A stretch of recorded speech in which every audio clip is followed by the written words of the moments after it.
Assalamualaikum warahmatullahi wabarakatuh. Alhamdulillahilladzi arsala rasulahu bil huda wa dinil haq liyudhhirahu 'ala dini kullih wa kafa billahi syahida.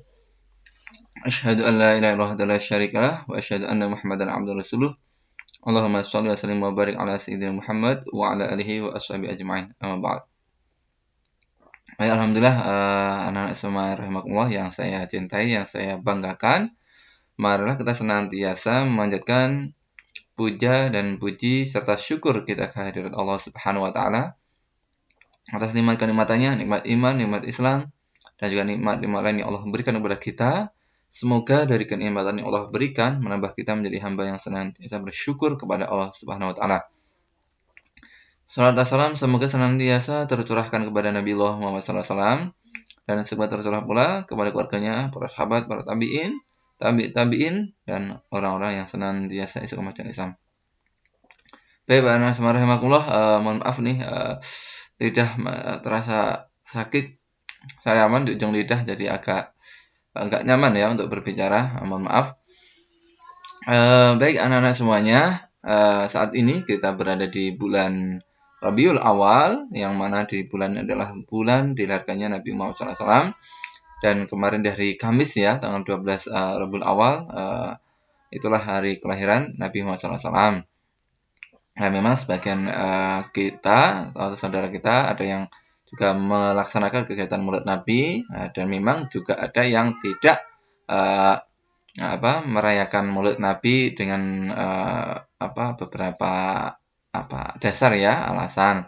Ya, itu tidak mengapa bagi kita ya, bagi apa yang kita sampaikan di IF kepada masyarakat bahwasanya ya silahkan ya, bagi yang mau merayakan Maulid Nabi silahkan, yang tidak juga silahkan. Nah, yang merayakannya pun juga tentunya dengan kegiatan yang baik. Maksudnya yang baik adalah kegiatan-kegiatan yang tidak dicampuri kemaksiatan. Ya, masuk ya, merayakan Maulid Nabi malah ngundang dangdutan gitu ya. Dangdutan udah penyanyinya yang mungkin pakaiannya juga tidak syar'i gitu ya, yang minim, atau kegiatan-kegiatan yang intinya sebenarnya kegiatan-kegiatan yang dilarang dalam Islam. Tetapi kalau dilaksanakan kegiatan yang sifatnya itu adalah kumpul untuk kemudian zikir, kumpul untuk kemudian mendengar tausiah, ceramah, tausiah tentang, biasanya kalau Maulid Nabi adalah kegiatan tausiahnya tentang ya meneladani ya, untuk meneladani Rasulullah SAW. Mengapa hal itu juga ya baik untuk dilaksanakan, memberikan baik untuk mengingatkan kita ya, mengingatkan kepada Rasulullah, walaupun sebenarnya cinta kita pada Rasul tidak cukup sekedar merayakannya ya, tapi memang saat acara itu adalah untuk mengingatkan agar kita meneladani apa yang telah diperjuangkan oleh Rasulullah SAW.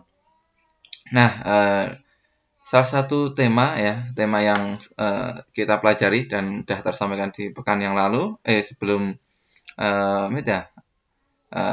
kemarin ya, sebelum itu tentang jujur hari Senin yang lalu ya, tentang jujur. Nah, rahimakumullah, ini jujur ya akan mendatangkan beberapa keberuntungan. Nah, ini kita lanjutkan ya pertemuan pekan yang lalu, walaupun kita benar-benar menyadari ya dengan kisah yang ada pada Rasulullah ya, beliau adalah orang yang sangat jujur ya, orang yang sangat jujur. Maka sebenarnya kalau kita ingin diakui sebagai umat Nabi Muhammad SAW, maka kita tentunya menanamkan komitmen dalam diri kita bahwasanya kita harus menjadi orang yang jujur, punya tekad yang kuat untuk jujur. Nah, bukan untuk apa-apa ya, karena memang kejujuran itu benar-benar akan mendatangkan kebaikan, keberuntungan, kemujuran. Mungkin kalau orang Jawa sering mengatakan bejo gitu ya, bejo. Insya Allah ya, kita beriltizam atau berkomitmen bagaimana biar kita menjadi pribadi orang yang jujur. Nah, antum yang sudah pegang buku ya, antum bisa buka di halaman 60, ada beberapa keberuntungan itu ya, keberuntungan dari perilaku jujur. Yang pertama, mendapatkan kepercayaan dari orang lain ya. Ini suatu keuntungan ya, mendapatkan kepercayaan dari orang lain, trust. Kalau seseorang mendapat kepercayaan dari orang lain, maka tentunya akan sangat merasakan ketenangan, merasakan ketentraman, bahkan merasakan kemudahan-kemudahan dalam kehidupan. Misal, dalam berteman aja, dalam berteman sebagai seorang siswa, kalau dia terkenal jujur, maka teman-temannya pun akan nyaman, akan senang berteman dengan dirinya. Dan dirinya juga merasa nyaman ketika mendapatkan teman-teman yang baik. Tapi tadi memang insya Allah orang jujur kan orang baik, maka yang mendatanginya juga insya Allah orang baik. Ini ya, jujur. Maka ketika antum suatu saat nanti ternyata salah satu di antara antum adalah menjadi seorang pengusaha, nah antum juga akan mendapatkan kemudahan-kemudahan dari berbagai aspeknya saat berusaha.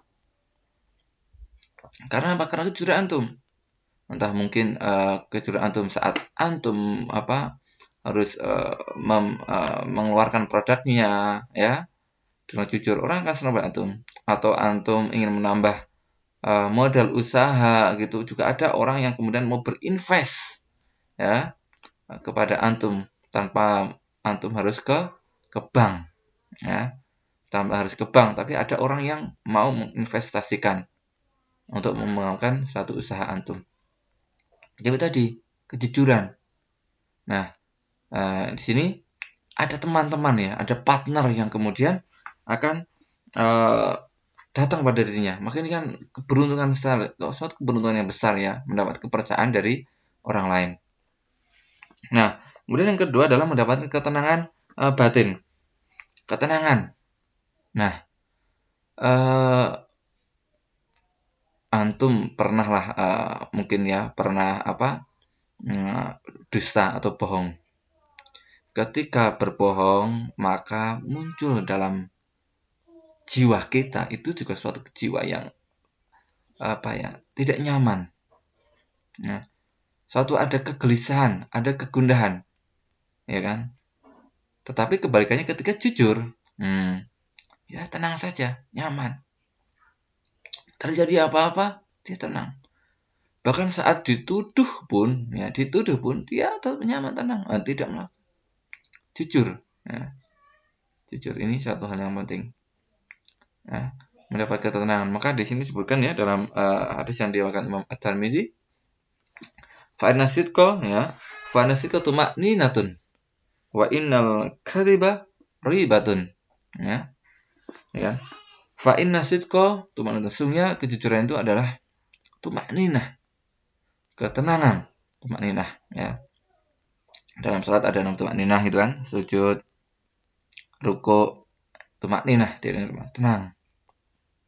Nah, jadi ketika jujur, maka yang muncul adalah tenang. Kayak tidak ada beban. Kenapa terasa tidak ada beban ketika seorang itu berkomit pada kejujuran? Karena dia merasa tidak ada sesuatu yang dikhianatinya. Tidak ada sesuatu yang kemudian disembunyikan yang itu tidak baik. Karena jujur. Maka dia merasa tenang. Nah, tenang di dunia dan tenang sampai nanti di akhirat, ya kan? Tenang. Maka ini kejujuran itu satu hal yang sangat penting. Nah, kemudian fa'inal kadhiba ribatun, tapi kalau sesungguhnya kedustaan itu ya ribah. Ya, keraguan, kegundahan, kebimbangan. Nah, orang jujur itu pokoknya justru kadang mencari-cari alasan, itu pun alasannya kadang nggak masuk akal. Kemudian dari ketika lihat dari raut wajahnya itu juga sudah tidak kayaknya ada sesuatu yang digelisahkan gitu ya. Maka coba mungkin di antara antum ya yang masih terbiasa pada hal-hal yang tidak jujur, tapi justru sering senang untuk dusta, bohong, coba bismillah ditata, bismillah diatur ya, pada orang tua, teman-teman, pada siapapun. Coba jujur ya.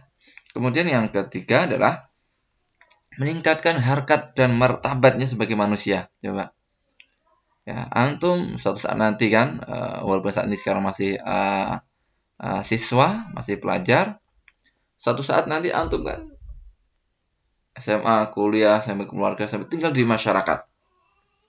Antum menjadi tokoh di masyarakat. Ya, harkat martabat antum di manusia itu tinggi. Antum di manusia punya martabat yang tinggi. Di antara apa? Karena kejujurannya. Jujur. Nah, maka disitulah tanpa perlu kemudian mencari sesuatu hal atau mencari-cari cara bagaimana diri kita mendapatkan martabat, penghargaan gitu ya di hadapan masyarakat, tanpa perlu cari-cari. Cukup di antara adalah jujur yang harus kita bangun dalam diri. Ya. Tanpa perlu minta dihargai, insya Allah akan mendapat penghargaan. Walaupun yang kita cari dari kejujuran bukan sekedar itu, ya, bukan penghargaan atau martabat di hadapan manusia, tapi justru yang ingin kita cari adalah kemuliaan di hadapan Allah SWT. Bagaimana kita menjadi pribadi yang mulia di hadapan Allah. Ya. Nah, agar apa? Ya, agar antum nggak kecewa. Oh, udah jujur dan kenapa masalahnya segini gitu ya. Tapi hakikatnya ketika antum jujur benar-benar, antum sebagai manusia itu punya harkat martabat tinggi sebagai manusia. Jadi manusia itu benar Allah punya harkat martabat yang tinggi. Maka coba ya perhatikan antum deh. Antum perhatikan di masyarakat antum. Tokoh-tokoh di masyarakat antum coba. Ya. Ketika punya kejujuran coba. Maka dia akan senantiasa pada posisi yang dihormati, dihargai, dan menjadi teladan bagi yang lainnya. Nah, dan yang keempat akan mendapatkan banyak teman.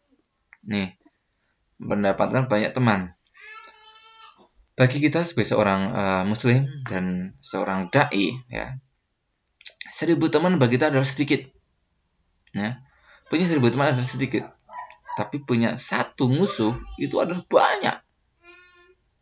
Nah, jadi sebagai seorang dai itu adalah siapapun yang ada di sekeliling kita itu sebenarnya bukan musuh.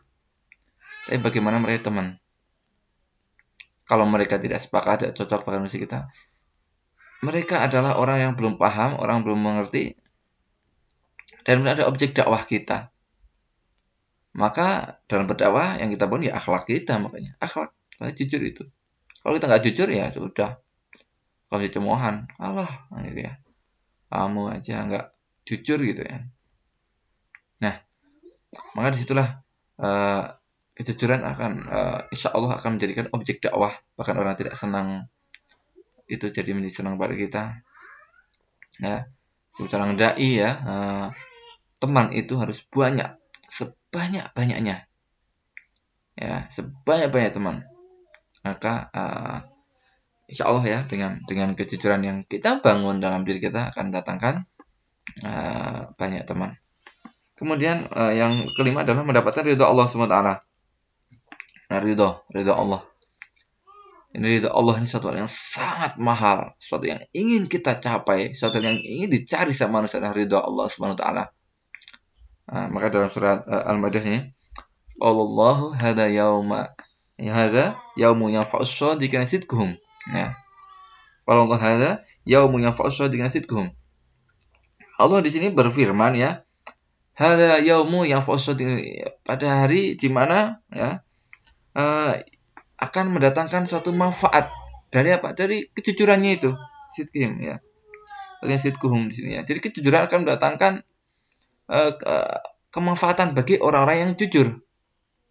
Jadi dalam perjalanan kehidupan kita ini, saat kita jujur, terus kita akan bertemu dengan suatu hari yang mana hari itu ya bagi orang-orang jujur akan mendapatkan manfaat dari kejujuran yang sudah menjadi komitmen pada dirinya.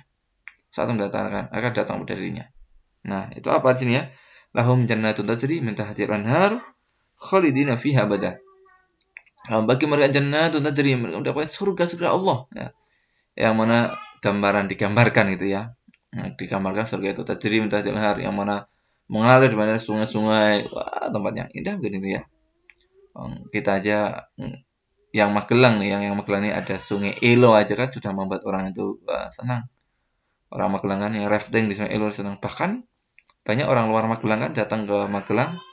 Salah satu yang dilakukan adalah rafting sungai gitu kan, naik perahu sungai. Indah.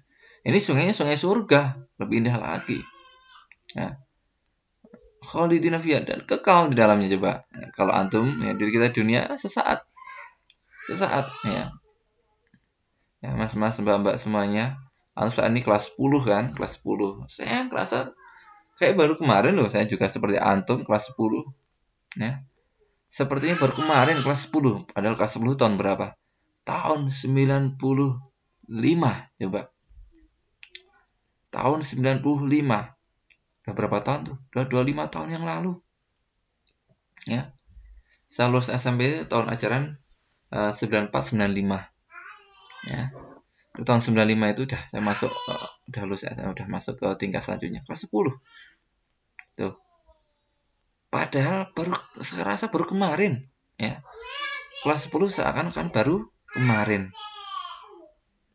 Ternyata sudah 25 tahun yang lalu. Padahal antum saat ini umurnya berapa? Belum ada 25 tahun. Umuran antum kan kurang lebihnya 15 tahun. Ya. Ya kan? Kelas 10 rata-rata kurang lebihnya adalah umurnya 15 tahun. 15, 16, 15 lah. Coba.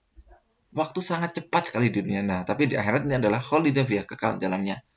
Maka bagaimana untuk nanti kita mendapatkan suatu hari yang kekal, ya, dan hari yang kekal itu adalah hari yang membahagiakan. Maka salah satu yang harus kita berikan adalah komitmen jujur ini, ya. Dzalikal fawzul azim, dan itulah kemenangan yang besar gitu ya. Kemenangan yang agung. Nih, makanya kalau antum berbicara sukses, apa itu sukses? Ya, sukses lagi ya, nanti di akhirat. Kalau di dunia banyak orang yang bergelimangan harta didapatkan dengan kebohongan, dusta, dengan khianat, artinya dengan ketidakjujuran. Ya, korupsi, bohong, membohongi, terus khianat kan banyak ya. Adalah orang yang kaya dengan cara tertentu. Ya, itu bukan sukses, itu kerugian. Maka menurut Al-Qur'an yang dari fawzul azim, itulah kemenangan fawzul azim, ya, kemenangan yang agung, kemenangan yang besar, ya, dengan jujur itu. Nah, maka di dunia ya insya Allah lah cukup gitu ya, sederhana gitu ya, cara hidup sederhana, hidup diatur tata, insya Allah ya. Kemudian yang keenam adalah mendapatkan kebaikan yang bisa menunjukkan ke surga, mendapatkan kebaikan-kebaikan yang menunjukkan dirinya pada surga. Kemudian alaikum bisidqi, ya, hendaknya kalian semua senantiasa beriltizam komitmen pada jujur. Fa inna sidqa yahdi ilal birri, ya. Karena kejujuran akan mendatangkan kepada kebaikan. Orang yang jujur itu maka akan senang untuk terus berbuat kebaikan. Fa inna sidqa yahdil birri fa innal birra yahdil jannah, dan kebaikan itu akan mengantarkan, membimbingnya menuju pada surga. Maka ini kan jelas ya, ketika kita menjadi orang yang kemudian jujur dan kemudian senantiasa pada amal-amal yang baik, dan amal baik itu akan mengantarkan surga. Itu. Nah, yang ketujuh terakhir di sini adalah mendapatkan berkah hidup dari Allah Taala. Berkah hidup barokah. Kayak gini ya, terakhir hidup barokah. Al-barakah Allah. Al-barakah juga disebutkan mana ada ziyadatul manfaah, ya. Jadi tambah bermanfaat. Ya. Jadi hidupnya itu semakin bermanfaat, berarti punya makna, tidak sia-sia. Nah, maka coba kita berusaha untuk mewujudkan, merealisasikan ya kejujuran dalam kehidupan kita, sampai kemudian mendapat keberkahan, hidup kita berkah, ya. Allah berkah ya Allah, udah deh. Ya. Kita merasa bahagia, tenang, tentram, ya, dan ya kan cukup tadi sampai cukup aja. Jadi apa yang kemudian kebutuhan Allah akan berikan kepada kita. Barokah, insya Allah ya. Itu beberapa keuntungan-keuntungan yang kemudian kita harus berkomitmen. Yang mana hal itu adalah salah satu akhlak yang ada pada diri Rasulullah SAW. Disebutkan ya dalam surat Al-Qalam ayat keempat, wa innaka la'ala khuluqin azim. Wa innaka la'ala khuluqin azim. Dan sesungguhnya engkau benar-benar ya berbudi pekerti yang luhur. Berbudi yang luhur nih. Kemudian juga surat Al-Ahzab ayat 21. Laqad kana lakum fi Rasulillahi uswatun hasanah liman kana yarjullaha wal yawmal akhir wa dzakarallaha katsiran. Dan laqad kana lakum, sungguh telah ada ya pada diri Rasul ya fi Rasulillahi uswatun hasanah adalah uswatun hasanah, teladan yang baik bagimu. Uswatun hasanah, teladan yang baik ya. Dia berkata lakum tadi untuk kamu sekalian ya. Tapi bagi siapa? Liman kana yarjullah, itu bagi siapa saja yang mengharap Allah ya, dan wal yaumil akhir, dan hari akhir nanti. Artinya obsesi kita, orientasi kita bukan sekedar keuntungan hari ini, tapi keuntungan hari akhir nanti. Ya, dan ridha Allah Subhanahu wa taala. Wa dzakara ingat pada Allah, ingat pada Allah, ingat pada Allah. Berzikir, ingat pada Allah. Dan ingat pada Allah, kita akan terbimbing untuk berkomitmen senantiasa pada kejujuran. Nah, begitu yang sampaikan di situ ya, halaman 63, ada seorang tokoh ya, Buya Hamka. Hamka itu adalah singkatan ya. Hamka Haji Abdul Malik Karim Amrullah ya. Haji Abdul Malik Karim Amrullah, jadi singkat Hamka. Besar dokter, beliau ada seorang mufasir juga ya, seorang mufasir lama, sastrawan. Ini juga menjadi teladan bagi diri antum untuk apa? Untuk belajar yang setinggi-tingginya, belajar dengan maksimal, belajar dengan ikhlas, dan kemudian bagaimana nanti menjadi pribadi yang bermanfaat ya. Itu untuk hari ini. Silahkan antum baca ulang-ulang di bab ini tentang jujur. Semoga Allah mengilhamkan pada kita semuanya ya kejujuran itu, sehingga kita bisa terus komitmen pada kejujuran, sehingga kita termasuk orang-orang yang beruntung dalam kehidupan di akhirat kelak dan juga kehidupan kita di dunia ini. Itu dari kami, kurang lebih maaf. Wassalamualaikum warahmatullahi wabarakatuh.